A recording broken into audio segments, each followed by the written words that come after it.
Imagine spending an hour with the world's greatest traders. Imagine learning from their experiences, their successes, and their failures. Imagine no more. Welcome to Top Traders Unplugged, the place where you can learn from the best hedge fund managers in the world so you can take your manager, due diligence, or investment career to the next level. Before we begin today's conversation, remember to keep two things in mind. All the discussion we'll have about investment performance is about the past, and past performance does not guarantee or even infer anything about future performance. Also understand that there's a significant risk of financial loss with all investment strategies, and you need to request and understand the specific risks from the investment manager about their product before you make investment decisions. Here's your host, veteran hedge fund manager Niels Kostrup Larsen.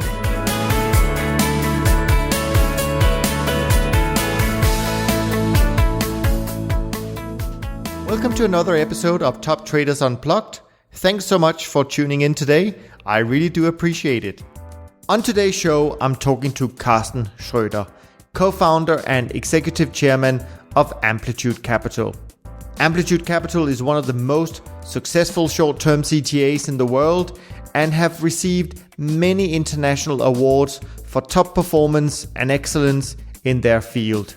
Karsten talks in detail of the amazing journey over the past 10 years and about the unique philosophy and culture that Amplitude has been built upon. For those of you who are new to the show, I just want to let you know that you can find all of the show notes, including a full transcript of today's episode, on the toptradersunplugged.com website. Now let's get started with part one of my conversation. I hope you will enjoy it.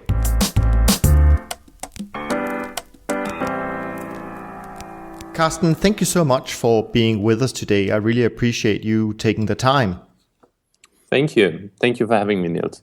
No problem. I think it's fair to say that when you founded Amplitude in 2004, you founded not only a new CTA firm, but probably one of the first short-term CTAs in Europe, and one of only very few short-term oriented CTAs in the world, which in my mind takes a lot of courage and vision. You also came to the CTA industry, if we call it that, with a deep academic, or should I say scientific approach to research and product design, which compared to many of the US-based legends was somewhat different. Now, 10 years later, the vision has been rewarded with many international awards and for top performance and excellence in your field. So your vision clearly became a worldwide success.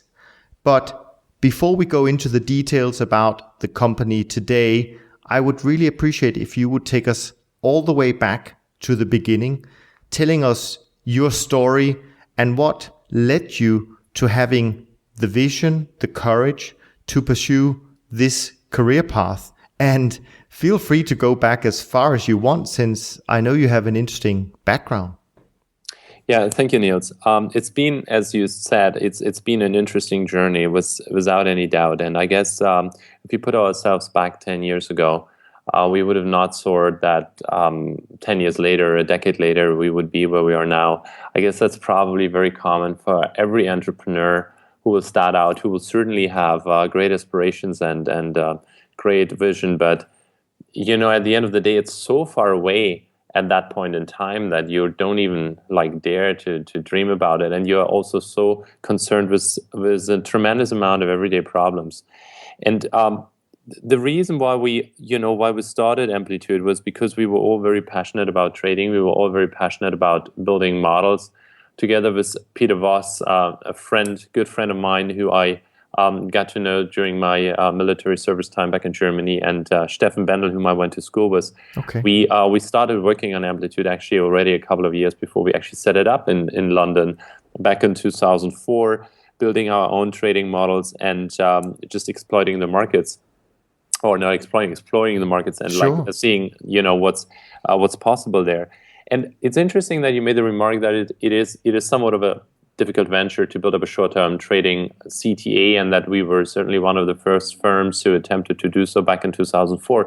It kind of came naturally to us because when the way it all started, back in 2002, Eurex, so back then DTB, Deutsche Terminbörse, was releasing their first historical tick data packages. Okay. And which we bought on some of the major contracts and started to build models on it. And we had a software which would allow us to run optimization routines on it. And that was the time when we actually figured that most of the optimal solutions would lie in the short term space. And of course, back then, we were less concerned with execution cost and capacity and what have you, because those were not the problems we were facing back then. We were basically all just looking at generating maximum return. And to that extent, we were by no means pricing in slippage numbers that we had to deal with in due course or at a later stage in our career. So back then, we saw the best solutions were all in the intraday field, and that's why we ended up being a short-term trader. So it was not like we said, all right, we make a market analysis and there are the Wintons and the Blue Trends and the Man, AHL and Transfer, all those firms that were already around, and we want to be somebody different and we want to sit in a different spot there. So we just going to build a short-term CTA. No, we basically did built our models, and that's what we came out with. And then back in 2004, end of 2003, beginning of 2004, I said to Stefan and to Peter, I think we have to try to turn this, and by that I mean like our trading ideas and what we had, into a proper business. And we were looking for partners, for people who would support us. Sure. And we found Shamil, who was just phasing out of Deutsche Bank at that point in time in London, and we presented the strategy to him. And to this day, I don't know what kind of like gave him the conviction to go with us, because, I mean, in all fairness, I only had 2.5 years of like working experience, generally speaking, and that was in a consultancy firm. Sure. Because I was with McKinsey back then, and we presented the stuff to him, and I have to say, if I would have been in his shoes, I would have never done this. So then, at the end of the day, even when you evaluate businesses today, I think it's so much more down to the team than to the original idea. I think if you have a dedicated, enthusiastic team, you can even make a very mediocre idea work. And that's more like a general statement. Maybe it's not so true for financial markets, but in the world, if you have a business idea, even if it's not the most brilliant idea, as long as people stick with it and have that passion about it, then I think most likely they're going to make it work. Whilst if it's the other way around, when people just say, oh, where can I make money? And maybe they come up with something great, but then there are so many difficulties on your way to ultimate success that people would get frustrated about it. And I think because we didn't have that, and also there was not much to lose for all the three of us. I mean, we've all been fairly young, so coming to London, we had no money, no financial resources, and lived in very modest circumstances. So we were basically dedicating all our time to building up this business. And the first couple of years were really, really tough, because I remember I was doing so many meetings pitching this to all types of investors around the globe. This flying economy, having very basic logistics and just an incredible high density of meetings back then, just doing a numbers game. And eventually we found the first couple investors who entrusted us with their money, and so we could like build up a little bit of an asset base. And for the first, if I remember correctly, for the first 2 years after we launched the fund, that the assets were below $40 million. So certainly nothing that you could run a profitable business with.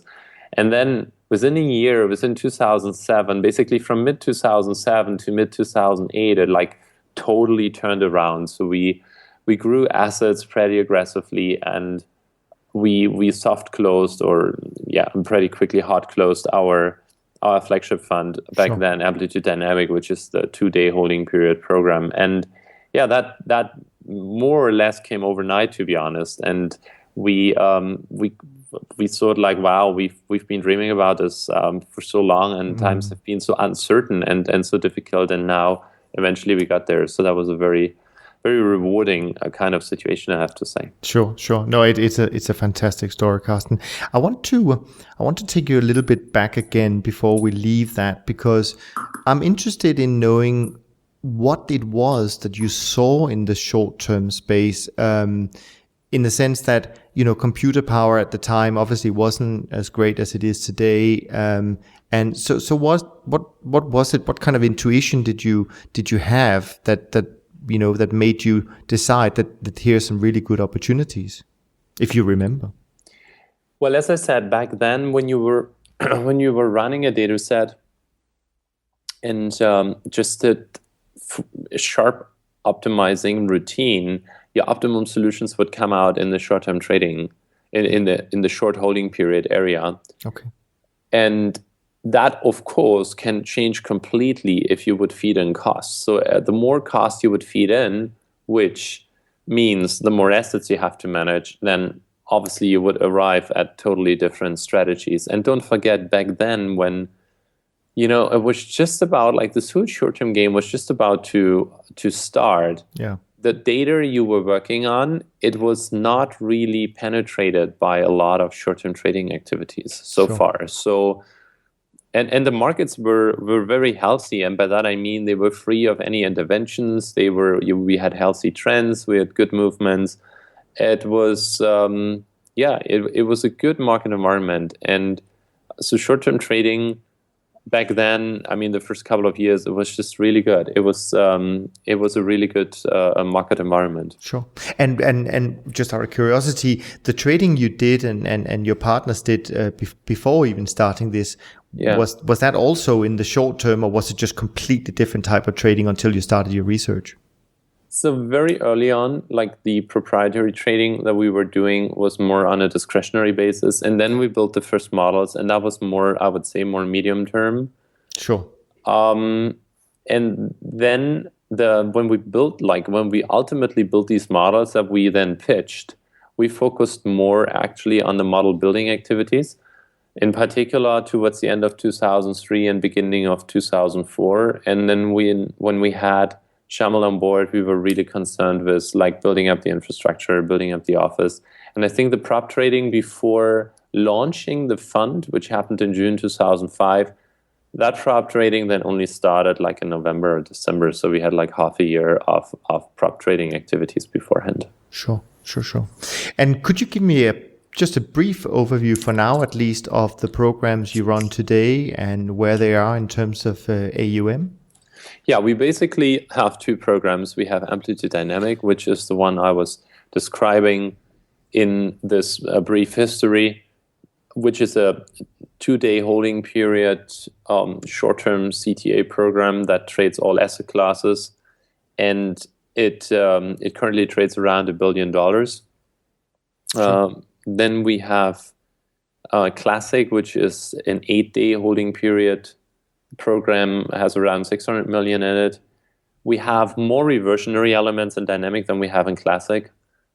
And with regard to the underlying models, it's pretty hard to describe. I mean, when you build short-term trading models, it's all greenfield research. I mean, you may use some components from indicators that you would know from textbooks, but at the end of the day, it's all in-house developed. Sure. And it has become, actually nowadays, the systems have become really, really complex. Sure. In terms of components, but I guess we will touch on that. Absolutely, yeah, because absolutely we'll certainly go into that, because I want to ask a slightly different question, maybe a question you don't get asked so many times when people come to visit you. But I know that, or at least my impression is that within Amplitude as a company, you have a very strong philosophy underpinning the way you develop your business, and the fact that you're not trying really to be everything to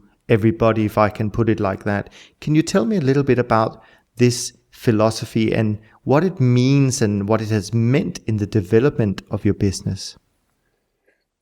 Yeah, I guess first of all, at the very beginning, I don't think that anybody really has a super clear positioning. Sure. At least it wasn't the case with us, because we were probably way too immature to this business, and also the business was just about to form and to develop, and client base has changed a lot over the course of the years. Sure. So in particular, post 2008, when clients have become significantly more institutional, and high net worth family offices kind of like have retracted from the space, it became more and more important to become somewhat unique or somewhat special, just apart from being a hedge fund that tries to make money. Yeah.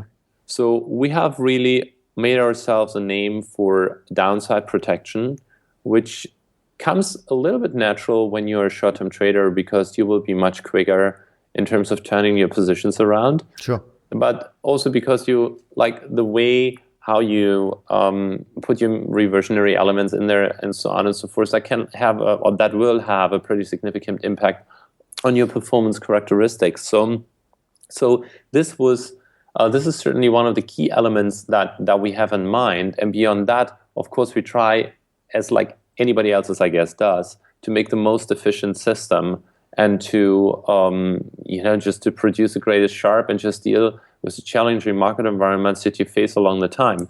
What we really try to do in our research process is to be very robust and very quantitative in terms of our approach. So we have a pretty thorough testing, and I guess everybody would say that, but because like the vast majority of our research team has really strong academic and scientific background, we really take it a little bit from that angle. So it has a bit of a sometimes even a bit of a German over-engineered touch to it, that we try to really understand everything to its smallest possible detail before we are comfortable in terms of like putting it live. And also, when you talk about statistics, you're dealing with so much uncertainty here, and you will never have a solution or a component which is like a super clear case where you say, yeah, that's safe, or safe in terms of like it's definitely going to do only this, and there is no circumstance under which it's going to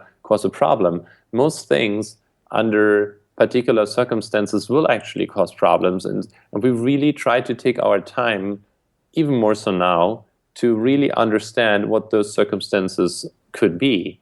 And it's really interesting when we get pitched so many strategies, and we are like, you can see, like, having done all these years of research, like when you start questions, how you can sometimes see that, in particular, young people that maybe have worked only on their own and said, yeah, I had this trading idea, and they're building that, sure, and they don't understand the danger of all the biases you can create, being that selection bias, or survival bias, or a technology bias, even by fooling yourself because things look great, but things look great because you have somehow ensampled things that you may not be conscious of.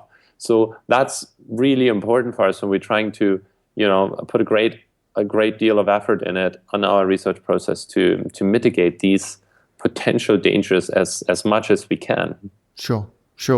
And having this focus, does that, I wouldn't say allow you is the right word, but does that mean that you also focus on maybe fewer, larger institutions that allows you to get maybe closer to them and explain maybe more of all of this complexity that you have inside your program compared to maybe a classical medium-term trend following program? Is that sort of an important part of your overall philosophy as well?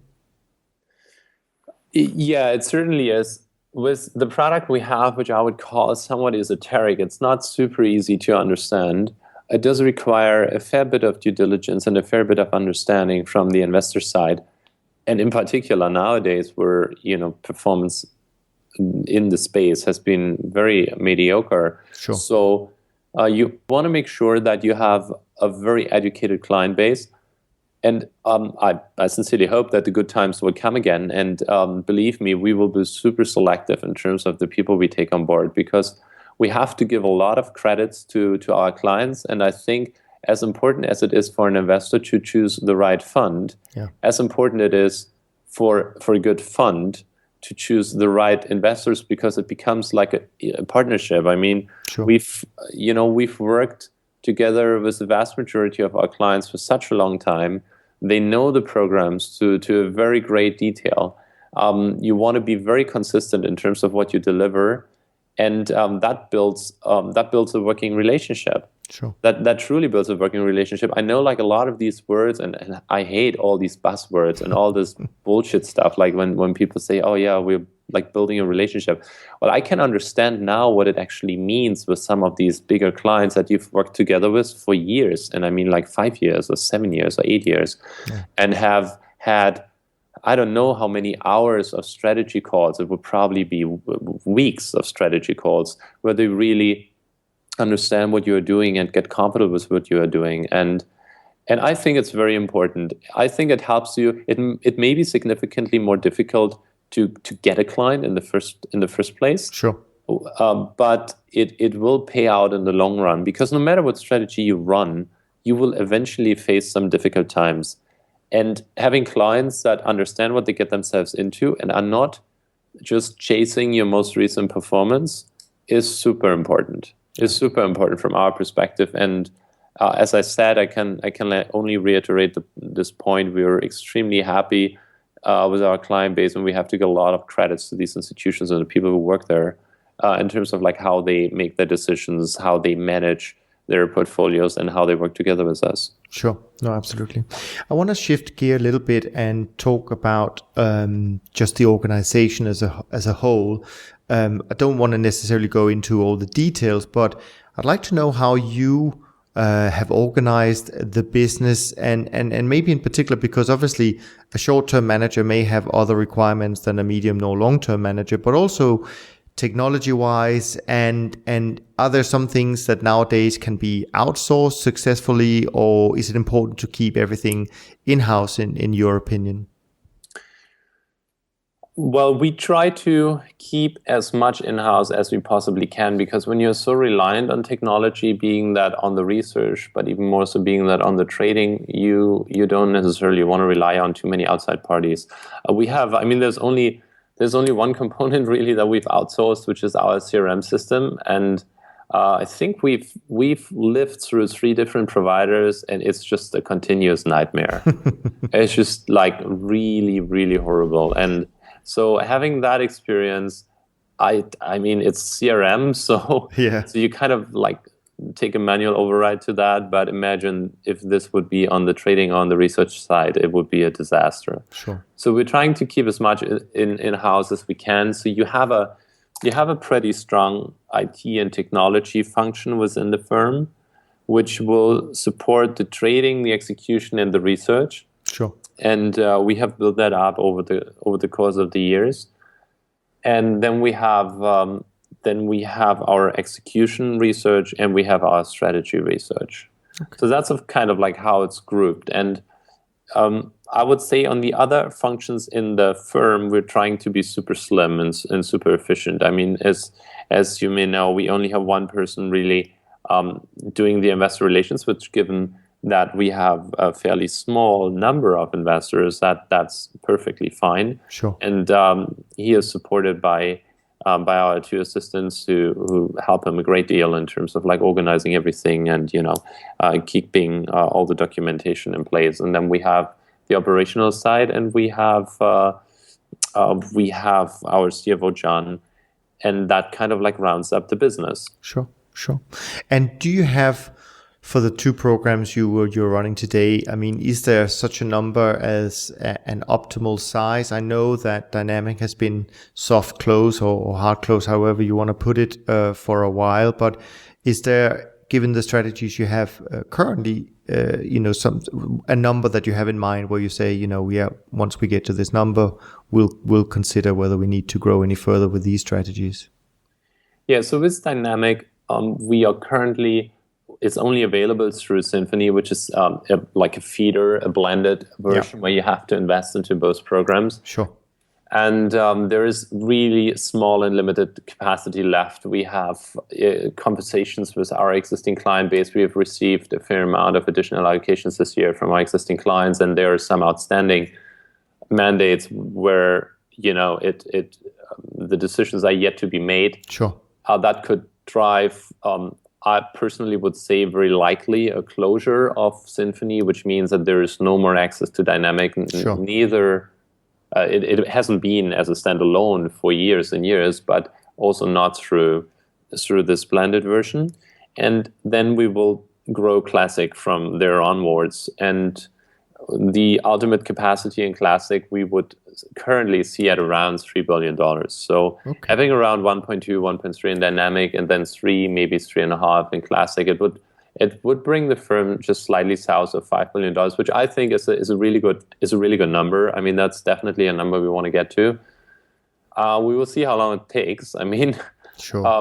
It probably takes longer than we thought initially, but I'm very confident that eventually we're going to get there. So, we will just really work on our 2 programs and we'll continue to improve them until we get there. And then when we get there, then we think what else to do. Absolutely. Well, let's dive in a little bit. Now, before we go into the programs themselves, I want to take just a bird's eye view on the track record, not so much specifically, but more also with your experience. Now, one observation, of course, would be that for many CTAs, the period post 2009 has been somewhat different in terms of the environment.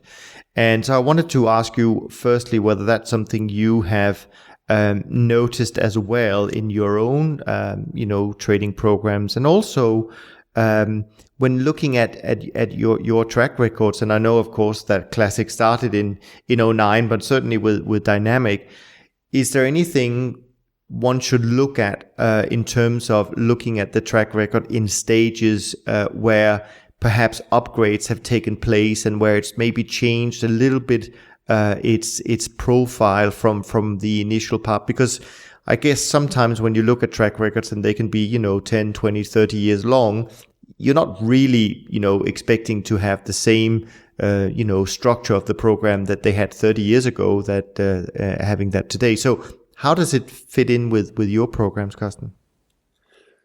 Well, there's constant evolution in our programs, and because we're so focused and centered around the research and the innovation pressure you have in short-term trading, which, by the way, I think is significantly higher than what you have in medium to long term. So I think if you stop doing stuff in medium to long term, you will have a degradation, but it's not going to be as hard as what you're going to be seeing in short-term trading. So we have a fair amount of implementations. I would say the average half-life of a component in our systems is around 2 years. Okay. And it's a constant progression. What we have to make sure, and that comes back to the point, like how we're working together with our clients, that we are very, very consistent in terms of what we do. So there is a negative notion to the word change. Yeah. That's why we prefer the word upgrade, because without being too nitty-gritty about it, upgrade means you do more or less the same what you're doing before, but just in a better way. Sure. If you change something, then it means you're doing something different, which we can't. So what that means in very simple layman terms means that the good months will stay the good months and the bad months will stay the bad months. So the difficult periods will continue to be the difficult periods, and the good periods will continue to be the good periods. Now, that's important because there's things that you can do who will turn it completely around. And in particular, when you act as a particular building block in a portfolio, that can become very dangerous. So assuming that, for example, clients really need us to protect them in an equity market downturn, we have to make sure that with whatever we do in the research to improve the overall return profile, we will keep that functionality. Yeah. And that can sometimes, create, I'm not saying conflict of interest, but you have something that would improve your performance, but it's going to have a substantially negative impact on your downside protection ability. So that then becomes a no-go. And so you need to always find a healthy balance there. Just one more remark with regard to your initial questions, like how things have changed post-2009 and to what extent that's a reflection of our program. I would say we've always done research and we do implementations along the line, so it was not just triggered by 2008, 2009, but I think you can certainly make the statement that the world post-2008 is a very different one. Yeah. for a range of reasons. It's not been helpful to the CTA space, no matter if you're in the short term or long term space. For a starter, having markets that face interventions is not healthy. Sure.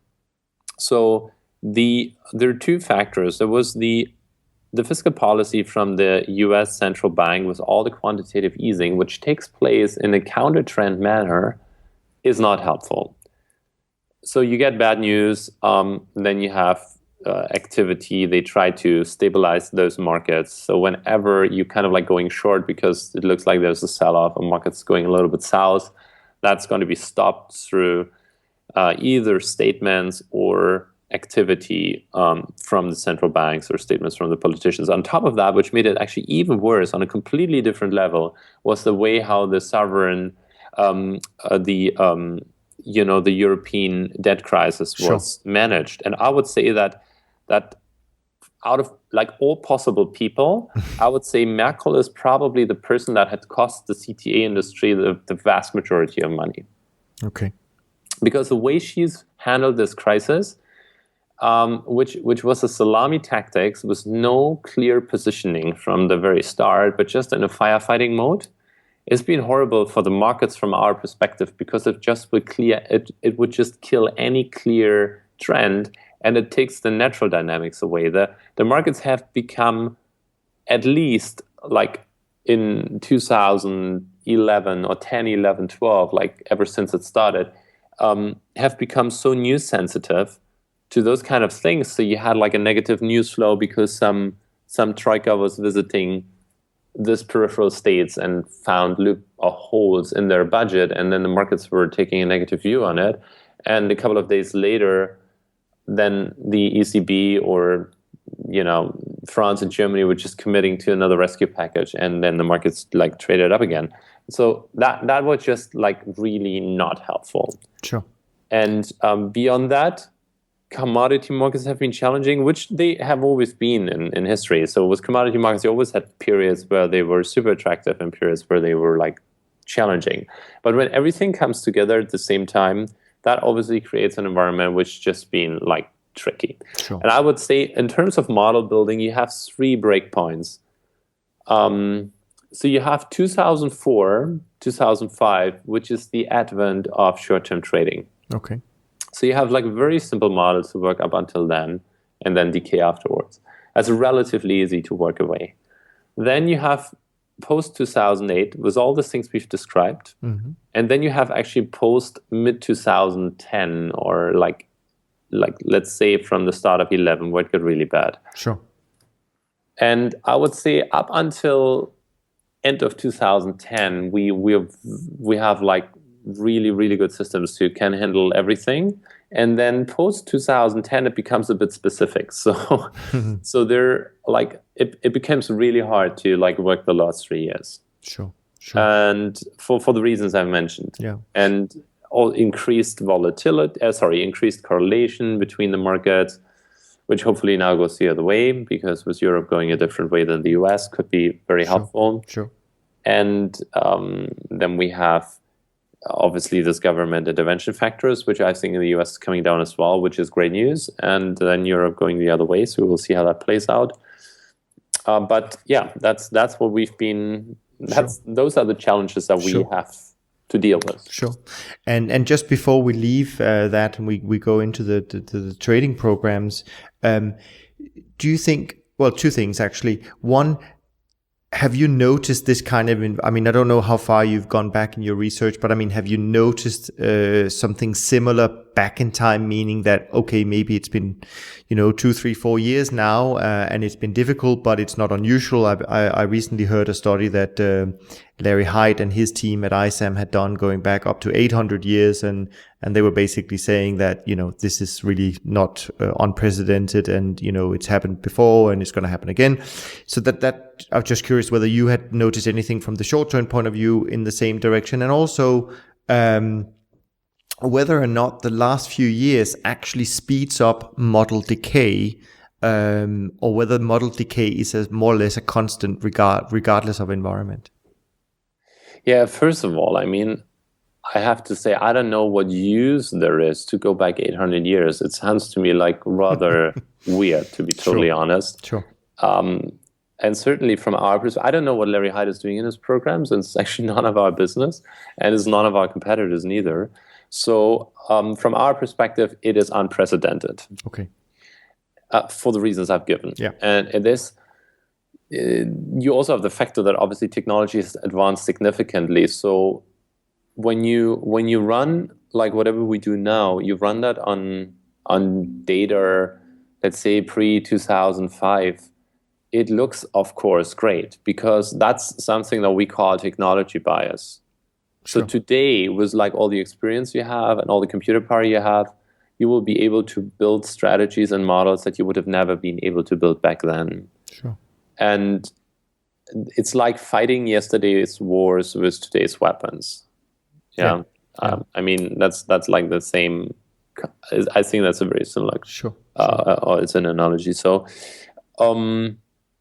yeah, to that extent, I think the challenges are tough. I don't think that the environment will stay as bad, because environment changes along the line, and there are very specific things that drive markets for the time being, which create a challenging environment for what we're doing. But that does not necessarily mean that those things will be there forever. And besides that, we all know that markets are stable for some time, and then there's either a bubble or a problem that nobody has seen before, or something else destabilizes the world, and then it all like goes upside down again. And from an investor's perspective, I think there is a very, very few people in this world who manage to call the markets in the right way. Sure. And even those guys can be surprised by the development of a geopolitical risk situation that nobody can forecast. Yeah. So from an institutional investor's standpoint, what you have to do is actually build a stable portfolio, like a long-term strategic stable portfolio. And therefore, you need protection for turbulences in the market. And as long as that protection is not going to cost you money in the meantime, I think you have to go for it. Yeah. Unless you say, look, I'm totally happy about these 5, 6, 7 years where I produce great returns. That 1 year where I'm going to lose it all, let's just forget about it. It was just a crap year. Let's put it behind us. So if you have that kind of attitude, yeah, then like ignore trading strategies. Just go for strategies that collect some sort of premium, being it a carry or whatever. Then you can do that. But if you actually concerned about these years as well and want to have a decent performance in those years as well, I think you have to have a balanced portfolio. Sure. Well, talking about the strategies, let's dive in a little bit to the trading programs. And obviously, you'll decide whether you're going to maybe talk about it from the Klassik point of view or from the dynamic point of view, or a mix of both. But tell me a little bit about, in your own words, how you've structured the programs and why you've designed them in the way you have. If there's a particular sort of, we talked about there is a design philosophy, you want to provide protection, but talk us through sort of the overall structure of how you've gone about it. So as you will probably appreciate, I can only do that in a very superficial way. Sure. And the way the systems are built is that we have lots of components that come into an indicator, and we bring those things together to achieve a couple of things. It's beneficial for us to run many strategies because it will allow us to have a more equal activity or equalized activity in the market, so we are not like just trading in one go. So from a slippage perspective, sure, that's important. We are obviously also trying to achieve diversifications through many different models we run. We use reversionary elements for efficiency reasons and to be distinct, so to have a unique return stream. And we need to, in terms of like structuring of the portfolio, we need to consider liquidity as a key factor for weighting the markets. So being a short-term trader, you will naturally have more concentration on the deep liquid markets.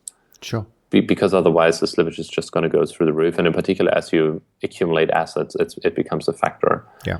So that's kind of like how both programs are structured. In terms of the research and implementation that we do, we have a generic approach. So whatever we look at, we try to look at it from all different trading time frames. And it is unfortunately the case that with many things you do, they only work in particular time frames. Some of the critics may say, "Oh yeah, that's like overfitting." No, but naturally there are things like as to expand your time frame. Obviously, you're working on different price actions in the market. You're working on different statistics, so certain things do not work anymore. And so therefore, in terms of the final implementations that take place into the two programs, into Klassik and to Dynamic, it's quite different. Like what we do in Dynamic and what we do in Klassik. And initially, and I have to admit that we tried to grandfather a lot of the things that we had in Dynamic into Klassik, and that didn't really work very well. So the first 1.5 years performance-wise were really a disappointment. So we did a lot of dedicated development for Klassik, and ever since it became, more like what we wanted it to be in terms of performance characteristics and quality. Sure. How many markets do you actually trade in each of the programs? We have roughly 40 markets in Dynamic and around 70 markets in Klassik. Okay. And what does the sort of the investment process look like if we take an example from, signal generation in a particular market? What happens then? What kind of factors are you looking at? Do you need intraday data, which I'm sure you do, and so on and so forth, just to visualize a little bit about what it actually means when we talk about these short-term processes? Yeah, so we mostly work on take data, and what that happens in real-time fashion, our models recalculate their positionings and their signals as they change, as it creates a delta between the position we want and we have. That feeds into our execution engine, which will then work the order book. So depending on what the order book looks like, this will lead to a certain type of trading activity to get the most slippage efficient execution. There are risk overlays which are largely directed towards the volatility we're experiencing in a market, or particular intraday true range breakouts. So if there's massive events taking place, there will be a real-time downscaling of our positioning as well for risk management perspectives. But that kind of drives the ultimate positioning in the market. Sure. And is a model a market-specific model, or I guess it could be both. It could be a market-specific model, or it could be a model that you can run on all of the markets. Obviously, traditional trend following tends to have few models on many markets, but I imagine maybe you have a lot more models, but on a maybe fewer set of markets, or So how does that work? Do you have both type of models, or are they all really designed for a specific market that you want to trade? Well, there are different philosophies how you can do that, and that's all about how statistically significant you can be on doing things individually or globally across asset classes, so on and so forth. I would prefer not to comment in terms of how we do it, but sure. It's definitely viable to do both approaches, and as long as you can be robust, I would always try to be as specific as you possibly can. Okay. Yeah. Okay. So as long as somebody feels like I'm not fitting to something particular here, which is not robust, then of course you have to expand your data set. But if you're comfortable with that, then try to be as specific as you can. Sure. And do you disclose roughly ballpark in terms of the number of different models you run in each of the programs, just to get a feel for that, or? We do that to investors. Sure. Yeah. But generally, no, we don't disclose it. But of course, if you're an existing client and in a progress strategy due diligence, we will talk a lot about these things, and we also talk a lot about implementations we've done on the research side, so that people kind of see progressions and see what we do. But that all comes at a deeper stage of the due diligence process. Sure.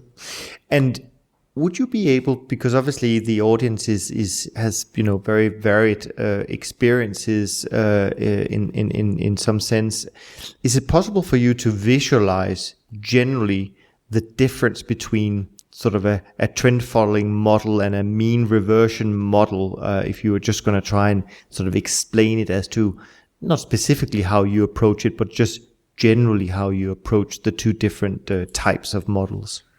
Well, so trend following takes a position in the direction the price has gone to trigger the signal. So the price goes up, it will trigger a signal, you go long.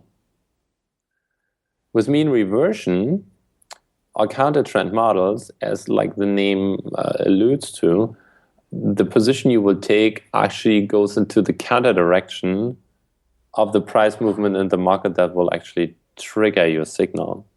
So the market continues to go up, you will eventually go short. Sure. And of course, that's a core difference. Sure. And of course, when we, obviously there are more of the medium to long term trend following managers out there. Yes. And so it's quite interesting to hear sort of your perspective. And that is, the debate, I guess, very often comes down to, are people using moving averages or are they using price breakout as their indicators? What's the pros and what's the cons? But actually my question is more, does these traditional trend following type indicators, do they also have validity in the short term space? I don't think that anything that you can read in a book.